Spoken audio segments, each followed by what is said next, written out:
નમસ્કાર, અમારી news channel news for Kathiawad ને લાઈક કરો, શેર કરો અને સબસ્ક્રાઇબ કરો. News for Kathiawad. નમસ્કાર.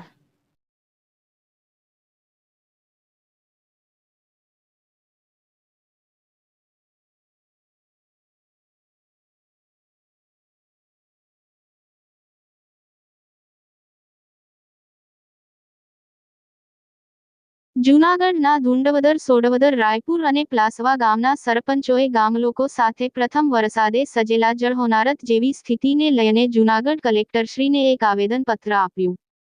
જૂનાગઢના વિલિંગડન ડેમનું પાણી કાળવા નદીમાં આવતું હોય છે, ત્યારે નદીના કૃત્રિમ વહેણને જૂનાગઢ કોર્પોરેશન દ્વારા અન્ય જગ્યાએ વાળ્યું હોવાથી આ વખતે જૂનાગઢના પ્લાસવા, ધુંડવદર, સોડવદર, રાયપુર ગામના લોકોને જળહોનારત જેવી સ્થિતિ ઊભી થઈ હોવાની રજૂઆત ઉપરોક્ત ગામોના લોકોએ જૂનાગઢ કલેક્ટર કચેરી ખાતે આવી જૂનાગઢ કલેક્ટરશ્રીને એક વિસ્તૃત આવેદનપત્ર આપી પોતાની રજૂઆત કરી છે અને ઉપરોક્ત રજૂઆતને લઈને 7 દિવસમાં યોગ્ય નહીં કરવામાં આવે તો ઉપરોક્ત ગામના લોકો દ્વારા જલદ આંદોલન કરવામાં આવશે તેવી ચીમકી પણ આવેદનપત્ર દ્વારા આપવામાં આવી હોવાનું જાણવા મળ્યું છે. ત્યારે જોઈએ આ બાબતે ગામ લોકોનું શું કહેવું છે.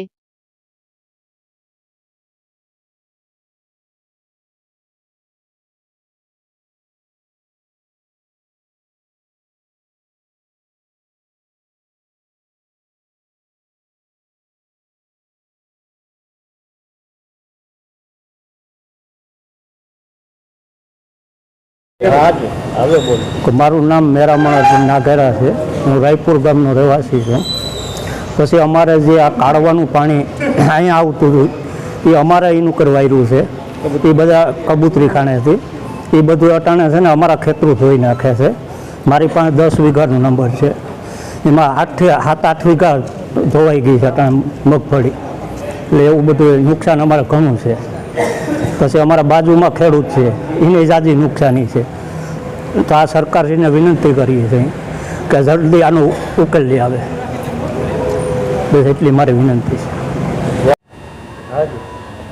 મારું નામ રમેશભાઈ કરશનભાઈ નાઘેરા, કુડોદરના પ્રતિનિધિ તરીકે આજે કલેક્ટર કચેરીએ જે 1 તારીખનો જે વરસાદ પડ્યો છે, ભારે વરસાદ, તેમાં જે પ્લાસવાથી માંડીને નીચેના આવતા તમામ ગામો 6-7 ગામોની જે તારાજી સર્જાણી છે એ માનવ સર્જિત કાળવા ઓકળાનું વહેણ કુદરતી હતું એ ડાયવર્ટ કરી અને ગામડામાં વાર્યું છે. તો સિટીને બચાવવા માટે ગામડાને જે પાયમાલ થયા છે, આજ તમામ ખેડૂત સાથે, સરપંચો સાથે કલેક્ટર ઓફિસે મળ્યા છીએ, ડીએફઓ સાહેબને મળ્યા છીએ. તો તાત્કાલિક ધોરણે એ વેણ બંધ કરે અથવા આગળના સમયમાં ખેડૂત આત્મવિલોપન પણ કલેક્ટર કચેરીએ કરશે તો તંત્ર વહેલી તકે આ વેણ બંધ કરી અને ખેડૂતને બચાવે એવી અમારી નમ્ર અરજ છે. આવનારો સમય 2-3 દિવસની મુદત આપી છે. ન આવે તો રસ્તા રોકો આંદોલન, ખેડૂત આત્મવિલોપન, આવા અનેક પગલાં ભરશું. એટલે તાત્કાલિક તંત્રને મારી અરજ છે કે વહેલી તકે આ કુદરતી વેણ બંધ કરી અને જે કુદરતી સ્ત્રોત છે ત્યાં પાછું વળો વિનંતી. મારું નામ મનીષ પટોડિયા, મારું ગામ પ્લાસવા.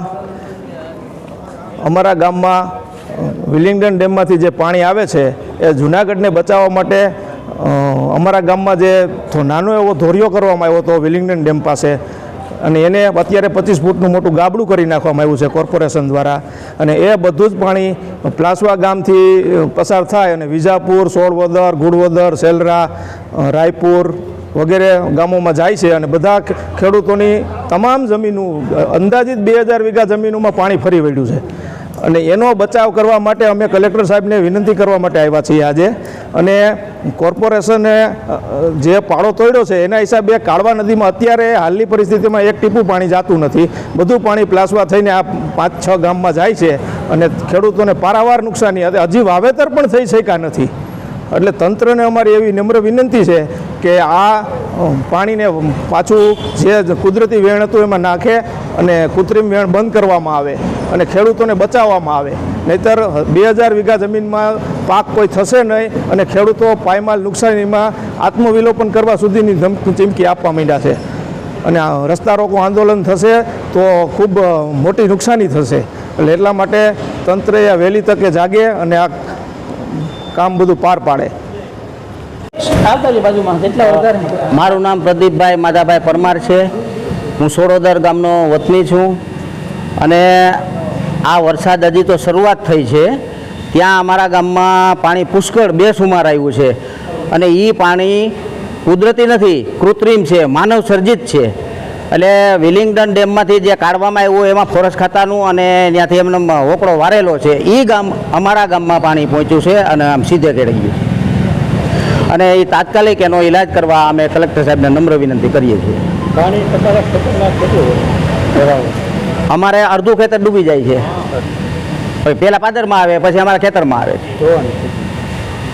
એટલે શું વાવેતર શું જોવા? વાવેતર હજી કરવાનું જ છે, પણ અહીંયા આ પાણી સુકાય તો અમે વાવેતર કરી શકીએ ને. પાણી ભરેલા છે? હા, ભરેલું છે.